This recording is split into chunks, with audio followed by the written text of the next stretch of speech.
इस दिन रंगोली वगैरह आप बना सकें। तो तुलादान किया जाता है। तो तुलादान में पहले महिलाएं 16 श्रृंगार करें, ठीक है। जिनका वैवाहिक जीवन बहुत ही अच्छा चला उनका नाम लेना है, ठीक है। सालगिरह के दिन हम खरीदें क्या मार्केट से, लीजिएगा कि हवन कर लीजिएगा दोनों साथ साथ पति पत्नी। राधे, हरे कृष्णा। मैं हूं आपके साथ प्रियंका तिवारी और स्वागत करती हूं आप सभी का आज के इस नए वीडियो में। आज हम बात करने वाले हैं कि मैरिज एनिवर्सरी यानी शादी की सालगिरह कैसे मनानी चाहिए। सभी लोग अपना जीवन सुखी चाहते हैं कि हम सफ़र उनका साथी उनसे बहुत प्रेम करें, लॉयल रहें एक दूसरे के प्रति और जीना मरना साथ हो। ये भी तो लोग चाहते हैं कि बिछड़न कभी ना हो, ठीक है। तो क्या कुछ खास करना चाहिए और क्या नहीं करना चाहिए भूल करके भी, इस विषय पे भी आज हम बात करेंगे। चलिए जानते हैं। सबसे पहले तो सुबह जल्दी उठना चाहिए, सभी जानते हैं, लेकिन उठ करके सबसे पहले अपनी हथेलियों का दर्शन करना चाहिए, ठीक है।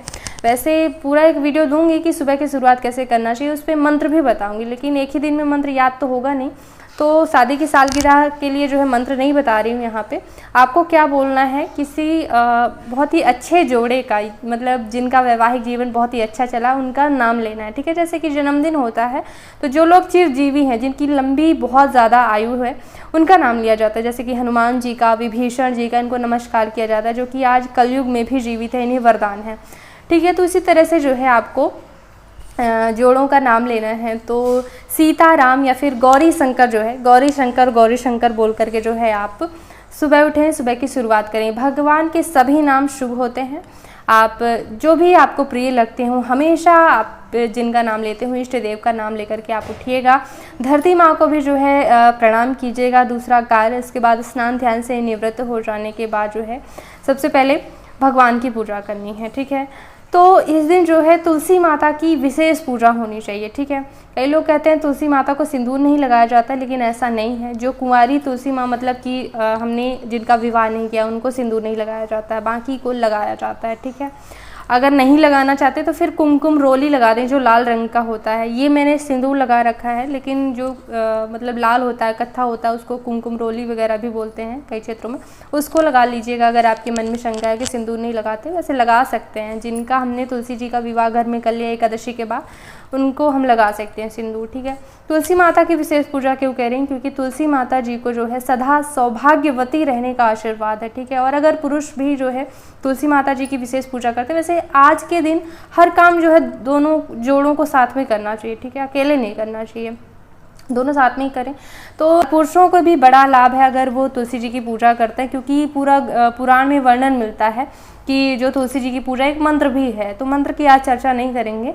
मंत्र बोलकर पूजा करते हैं तो सुंदर सुशील पतिव्रता पत्नी की प्राप्ति होती है। तो वैवाहिक जीवन के लिए ज़रूरी है तुलसी जी की पूजा। दूसरा, परिक्रमा ज़रूर कर लीजिएगा पति पत्नी तुलसी जी की। और इसके बाद जो है घर के मंदिर में भी विशेष पूजा आपको करनी चाहिए। कोई ना कोई विशेष पूजा आप आयोजन कर सकती हैं स्वयं से। रंगोली वगैरह बना लीजिएगा, ठीक है। दूध दही घी शक्कर जो है एकत्रित कर लिया, भगवान का अभिषेक कर दिया, जो मूर्ति रूप में आपने विराजमान किए हैं विग्रह, ठीक है। तो इस तरह से विशेष पूजा हो जाए घर की जब, तो आपको फिर बड़े बुजुर्गों का अपने आशीर्वाद लेना है। जो भी आपके घर में बड़े बुजुर्ग हों, महिलाएं अपने पति का आशीर्वाद लें। इसके अलावा आप घर में विशेष पूजा जिसमें आप श्री सत्यनारायण भगवान जी की कथा का आयोजन करवा सकते हैं। देखिए हमारे धर्म में हर एक काम को शुरू करने से पहले श्री सत्यनारायण जी की कथा सुनी जाती है, ठीक है। तो चाहे आप पंडित जी को बुलाकर या फिर स्वयं से भी कर सकते हैं, नहीं बुला पा रहे हैं पंडित जी तो, क्योंकि देखिए चाहे कोई भी काम हो, नए बच्चे ने जन्म लिया हो तो संसार देखने से पहले सबसे पहले जैसे बरही पूजन होता है, भगवान सत्यनारायण जी की पूजा के साथ ही जो है आगे का उत्सव मनाया जाता है, ठीक है। शादी हुई है नई तो गृहस्थी शुरू करने से पहले जो है भगवान सत्यनारायण जी की कथा सुनी जाती है। इसके बाद जो है गृहस्थी शुरू की जाती है। और कथा में तो विशेष तौर पर वर्णन मिलता है कि कोई भी उत्सव अगर आप मना रहे हैं तो श्री सत्यनारायण जी की कथा का आयोजन ज़रूर करवाना चाहिए।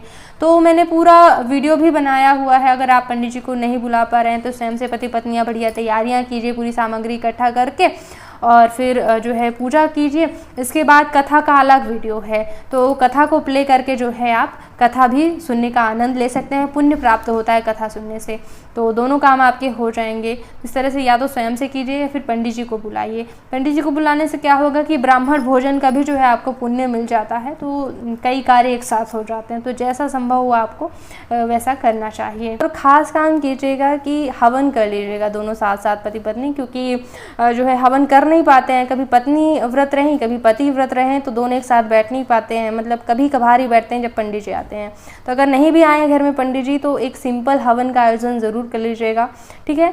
तो सिंपल हवन जैसे रोज़ हवन कैसे करते हैं इसका वीडियो मैंने बनाया, तो आप उसको देख लीजिएगा। उसमें सभी देवी देवताओं के लिए मतलब निमित्त मैंने आहुतियाँ बताई हैं, तो वो आप कीजिएगा। तर्पण भी ज़रूरी होता है, तो तर्पण जो है वो दूध से, मतलब दूध डाला जाता है अग्नि में, पत्ते से, दूध से ही तर्पण किया जाता है, क्योंकि पितरों का आशीर्वाद भी पति पत्नी के लिए बहुत ज़्यादा ज़रूरी होता है, संतान की प्राप्ति के लिए या फिर मतलब हर चीज़ के लिए पितरों का आशीर्वाद भी ज़रूरी होता है, तो उनको भी आप याद कर सकते हैं। वैसे अगर आपने भगवान की पूजा कर ली तो पूरा संसार प्रसन्न हो जाता है, पितर देव सब भी प्रसन्न हो जाते हैं।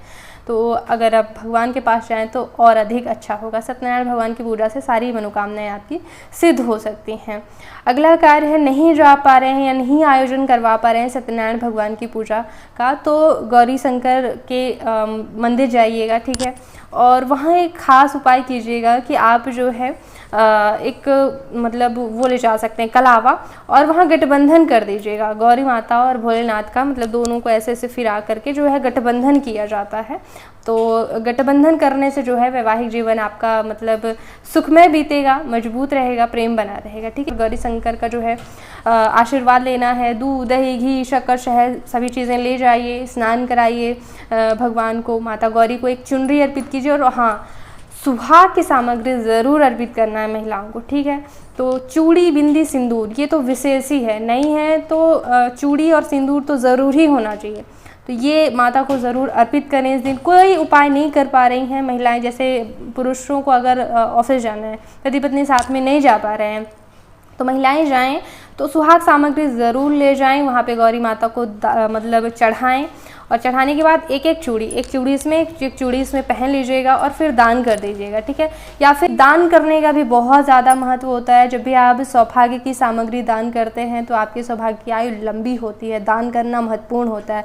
अगर नहीं बजट बन रहा है 2 डिब्बे चूड़ियों का, तो आप एक डिब्बा ले जाइएगा, एक एक पहन लीजिएगा, और सिंदूर थोड़ा सा लगा करके लगा लीजिएगा, सुहाग लेना इसको कहते हैं, और बाकी बची चूड़ियाँ जो है आप दान कर सकते हैं। तो जैसा आपकी परिस्थिति बने वैसा आप करें, लेकिन दान ज़रूर करें और सुहाग ज़रूर लें सिंदूर लगा के गौरी माता को। तो ये कुछ खास आपको कार्य करने हैं। और शादी की सालगिरह के दिन पति पत्नी दोनों को शादी के समय जो भी चीज़ें आपने पहनी थी, चाहे वह कपड़े हों, कोई भी सोना चांदी आभूषण हो, कोई भी चीज़ जिन्हें पहनकर आपकी शादी हुई, उनमें से एक चीज़ ज़रूर से ज़रूर धारण करना चाहिए। अगर आप सभी चीज़ें नहीं पहन सकते हैं तो कम से कम एक आध चीज़ें तो ज़रूर ही पहन लीजिए, पति भी और पत्नी भी, ठीक है। पत्नी तो चाहे तो जो है शादी की चुंडी ओढ़ करके जो है वो पूजा इत्यादि कर सकती है, ठीक है। और उन्हें विशेष श्रृंगार करना चाहिए, जैसे कि आप मेहंदी लगा सकती हैं, महावर ज़रूर लगाना चाहिए इस दिन। संभव हो तो 16 श्रृंगार करके बढ़िया से जो है आप विशेष पूजा का आयोजन घर पर करें, तो सारा श्रृंगार जो है ज़रूर करना चाहिए।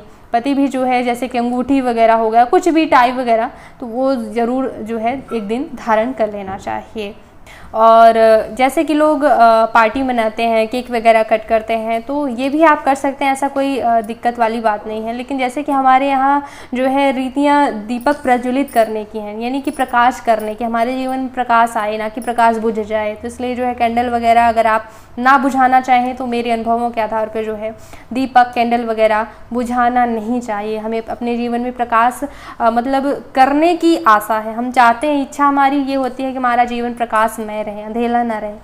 बुझाने का मतलब शुभ नहीं माना जाता है हमारे धर्म में, तो बुझाना नहीं चाहिए। केक वगैरह कट करना चाहते हैं तो बिल्कुल कर सकते हैं, मिठाइयाँ वितरित कीजिए। लेकिन जैसा कि यहाँ पे उत्सव का मतलब हर लोग आयोजन करते हैं, तो मैं कहना चाहूँगी कि हम लोग क्या करते हैं कि अपनी ही कैटेगरी के लोगों को जो है पार्टी में इनवाइट करते हैं, मतलब जो हमारे ही स्टेटस के हों। यही अगर हम उन लोगों को खिलाएं जिनको भोजन की ज़रूरत है, यकीन मानिए उनके हृदय से जो दुआ निकलेगी ना गरीबों के, तो ये दुआ मतलब प्रार्थनाएं काम करती हैं। आत्मा जिसको कहते हैं, आत्मा का आशीर्वाद जब मिलता है तो निश्चित ही आपके पति के जीवन के सभी संकट दूर हो सकते हैं, या फिर पति भी अगर चाहते हैं पत्नी के जीवन के संकट दूर हो सकते हैं, दोनों में जो है प्रेम हमेशा बना रहेगा। आपके जीवन को सुखमय बनाने के लिए जो है दान दक्षिणा ज़रूर करना चाहिए। तो जो आपको गरीब दिखे, कोई फूल बेच रहा है, कोई जो है पान बेच रहे हैं, तो ये गरीब ही होते हैं फूल और पान बेचने वाले, कोई महल खड़ी करने वाले नहीं होते हैं। तो इन्हीं को जो है आप जो है पूरी सब्जी वगैरह मतलब खिला सकते हैं, बना करके दे सकते हैं। फिर कच्चा अनाज, उनको उनकी कुछ ज़रूरत की चीज़ें दान कीजिए। मतलब किसी घर में पंखा नहीं है या फिर वस्त्र किसी को दे दिए, जो भी आपको ज़रूरत लगे। कुछ नहीं बन रहा है, पूरी सब्जी घर में बना ली बहुत सारी, और फिर जो है मंदिरों में मंदिर के बाहर जो है गरीब व्यक्ति दिख जाते हैं, उनको आप दान करके आइए या फिर चाहिए। और जैसे कि गर्मी का सीजन, क्योंकि मौसमी चीज़ों का दान करने से पुण्य का महत्व कई गुना ज़्यादा बढ़ जाता है। किसी प्यासे को अगर आपने पानी पिला दिया, पाउच ही जो है कई सारे खरीद करके जो है आप दान कर दें, या फिर जो है ठंडा वगैरह दान कर दें, जो अच्छी चीज़ें वही दान करें। क्या है कि कोई प्यासा अगर पानी पिएगा, हृदय से अपने आप ही आशीर्वाद निकल जाता है, देने की ज़रूरत ही नहीं पड़ती अगर किसी प्यासे को पानी पिलाया जाए। तो ये आशीर्वाद जो काम करता है ना, वो मतलब बड़े बड़े उपाय फेल हो जाते हैं। तो इन उपायों को ज़रूर करना है। और एक और काम आप कर सकते हैं, जैसे कि दान के लिए अगर ज़्यादा सामर्थ्य है तो तुला दान किया जाता है। तो तुला दान में पहले के ज़माने तो सोना चांदी करते थे, आज के ज़माने में दान आप जो है अनाज का कर सकते हैं। जैसे कि चावल हो गया, दाल हो गया, या फिर गेहूँ वगैरह हो गया, तो इनका आप जो है सूखा अनाज बोरी में अपने तौल के बराबर का जो है दान कर सकते हैं। पति पत्नी दोनों के तौल के बराबर, पत्नी चाहती है तो पति के जो है तौल के बराबर का जो है दान करें। इससे जो है आयु में वृद्धि होती है। ठीक है। इसके अलावा लोग जानना चाहते हैं कि शादी की सालगिरह के दिन हम बाजार से क्या खरीद कर लाएं। तो बस श्रृंगार का सामान, चूड़ी, बिंदी, सिंदूर, आलता, यही जो है हमें इस दिन खरीद करके लाना चाहिए। ठीक है। और देखिए, खरीदना इतना ज़्यादा महत्वपूर्ण है। अगर घर में चीज़ें हैं तो खरीदने से ज़्यादा महत्वपूर्ण है सबसे पहले भगवान का आशीर्वाद लेना और फिर किसी आत्मा का आशीर्वाद लेना। ठीक है। तो इस दिन गाय को भी ज़रूर खिलाना चाहिए। और इन सभी कार्यों को करते हुए अगर टाइम नहीं मिल पा रहा है किसी भी बड़ी पूजा को करने का, तो पति पत्नी दोनों मिलकर के जो है थोड़ी देर 10-15 मिनट बैठ करके भगवान का नाम जप ज़रूर कीजिएगा। ठीक है। क्योंकि भगवान के एक एक नाम में कई कई जन्मों के पापों को भस्म करने की क्षमता होती है। जब हम भगवान का नाम लेना शुरू करते हैं तो हमारे ग्रह नक्षत्रों की स्थिति अपने आप ही सुधरने लगती है। ग्रह नक्षत्र सुधरना लगते हैं, बृहस्पति ग्रह सुधरने लगा तो अपने आप जो है पत्नी के जीवन में प्रेम आने लगता है। शुक्र ग्रह सुधरने लगा, अपने आप पति के जीवन में जो है प्रेम बढ़ने लगता है। शुक्र ग्रह के सुधरने से तो जो है विलासिता की चीज़ें भी बढ़ती हैं, यानी कि मतलब गाड़ी बंगला, ये सारे ऐसो आराम बढ़ने लगते हैं। तो नाम जब आप करेंगे तो जीवन में बहुत से लाभ आपको अपने आप जीवन में देखने को मिलेंगे। तो ज़रूर रोज़ किया करिए। और इस दिन तो विशेष ज़्यादा समय तक आपको याद करके करना चाहिए बैठ के दोनों जन।